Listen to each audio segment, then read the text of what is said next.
Matapos ipakilala si Kapuso star Rita Daniela sa TV5, isa pang kilalang star ang umano'y malapit na ding magpaalam sa kanyang matagal ng home network. Matapos ang ilang taon ng matagumpay na pananatili sa industriya.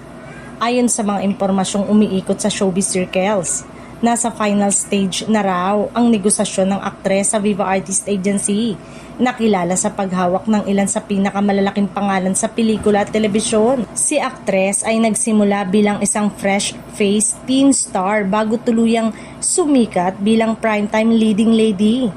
Sa paglipas ng panahon, napatunayan niya ang kanyang husay sa pag-arte sa iba't ibang genre, mula romance hanggang heavy drama, at nakapaghatid ng ilang proyektong tumatak sa masa. Meron din siyang solid fanbase at endorsements na patunay ng kanyang market value. Gayunpaman, sinabing matagal nang may alok sa kanyang naturang talent agency.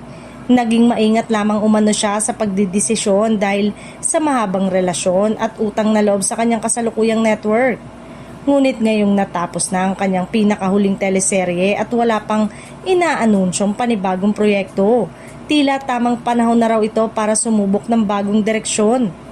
Ayon sa mga source, mas pinalawak na oportunidad sa pelikula at posibleng international collaboration ang maghihintay para sa aktres sakaling tuluyan na siyang pumirma ng kontrata. Isa rin daw sa mga dahilan ng paglipat ay ang kagustuhang mas mahasa pang mature at mas mapahamong role na maaring hindi niya ganap na natutukan noon.